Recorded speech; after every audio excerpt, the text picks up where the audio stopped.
What if I told you that the most important organ for your mental health is not your brain? Imagine waking up every day feeling like a heavy, dark cloud is hanging over your head.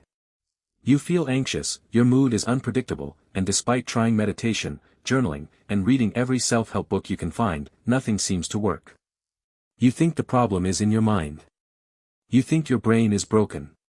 But what if the source of your daily struggles, your unexplainable anxiety, and your sudden drops in mood isn't located inside your skull at all? What if the real culprit is sitting right now in your stomach?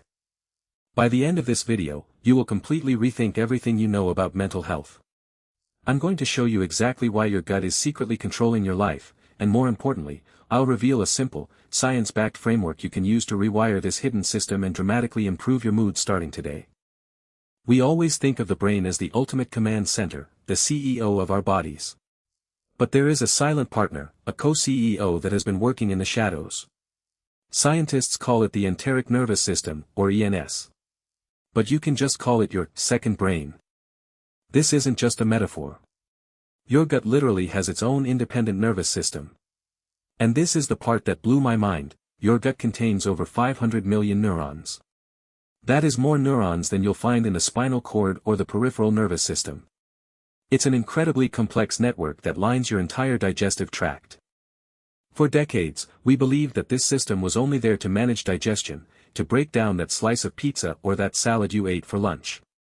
But recently, science has uncovered something terrifying and beautiful at the same time.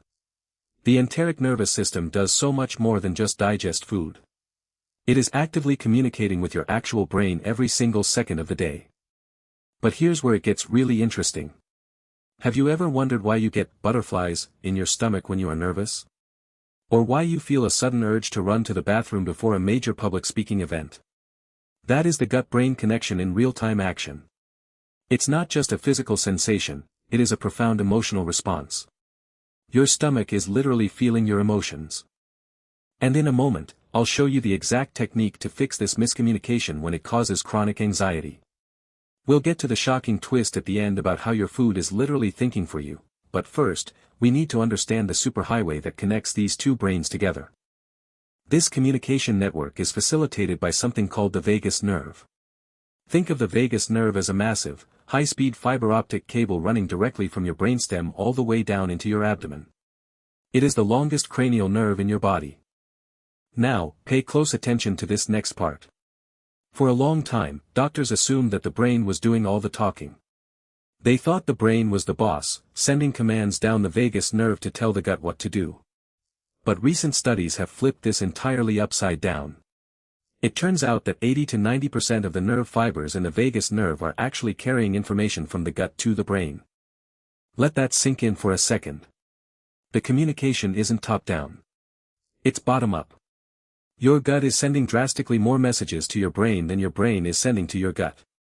Your stomach is the one doing the talking, and your brain is the one being forced to listen. This brings us to the most crucial players in this entire system, the microbiome. Inside your gut right now, there is an entire universe of microscopic life. We are talking about trillions of bacteria, fungi, and viruses. In fact, there are more bacterial cells in your body than there are human cells. You are more bug than human. These bacteria aren't just freeloaders hanging out in your intestines. They are tiny biochemical factories. They are constantly producing chemicals, hormones, and neurotransmitters that dictate how you feel, how you think, and how you behave. For example, let's talk about serotonin. Serotonin is often called the happy chemical. It's the neurotransmitter that regulates your mood, your sleep, and your appetite. When you are feeling depressed or anxious, psychiatrists will often prescribe medications like SSRIs to boost the serotonin levels in your brain. But wait, it gets even crazier. Did you know that 95% of your body's serotonin is not produced in your brain? It is produced in your gut. By your gut bacteria.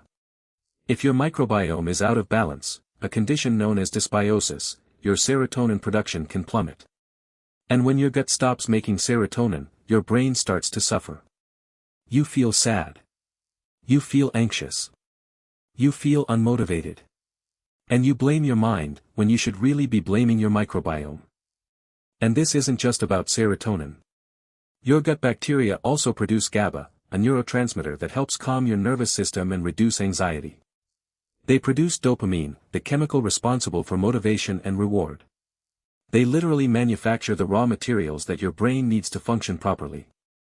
Let's look at a fascinating, almost scary study that proves just how powerful this is. Scientists took a group of mice that were bred to be timid, anxious, and hesitant. They also took a group of mice that were bred to be adventurous, bold, and fearless. Then, they did a fecal transplant. They took the gut bacteria from the brave mice and transplanted it into the anxious mice, and vice versa. The results were absolutely staggering. The anxious mice, who had received the brave microbiome, suddenly became explorers. They stopped hiding in the corners and started venturing out into the open.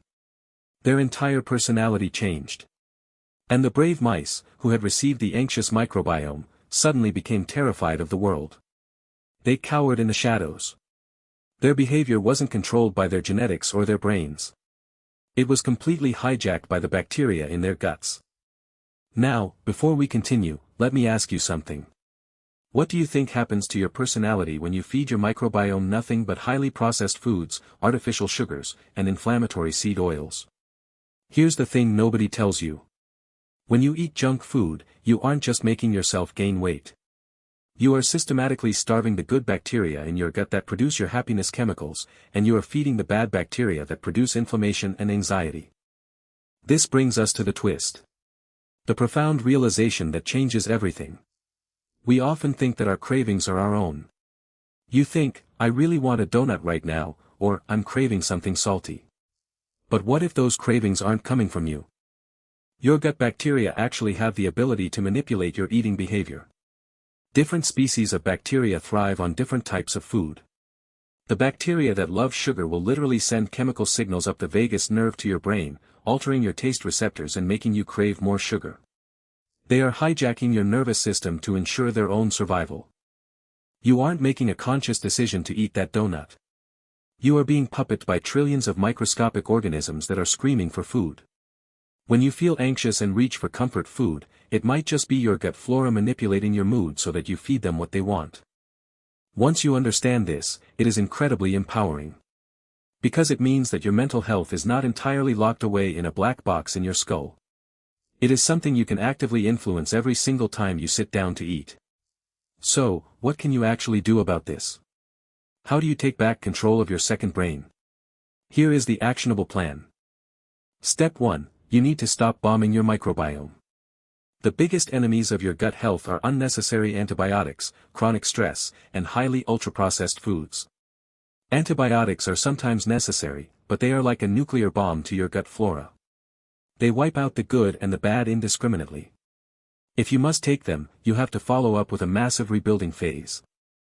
Step 2, introduce prebiotics and probiotics. Probiotics are the actual live bacteria. You can get them from fermented foods like kimchi, sauerkraut, kefir, and high-quality yogurt. But probiotics alone aren't enough. You also need prebiotics. Prebiotics are the food that the good bacteria eat. They are specialized plant fibers found in garlic, onions, asparagus, bananas, and oats. If you take probiotics but don't eat prebiotics, the good bacteria will simply starve to death. Step 3, stimulate your vagus nerve. Since the vagus nerve is the superhighway between your gut and your brain, keeping it active and healthy is critical. You can literally tone your vagus nerve just like a muscle.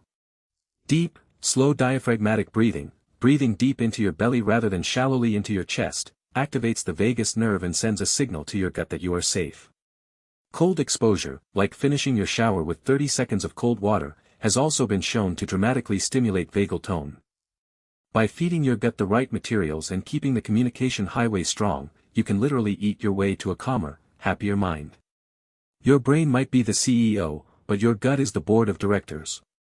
And it's time you started treating them with the respect they deserve. If this video changed the way you think about your body and your mental health, hit that like button and subscribe to the channel. Let me know in the comments below, what is one gut-healthy food you are going to add to your diet today? Tap the notification bell so you never miss another deep dive into the secrets of your biology, and I will see you in the next one.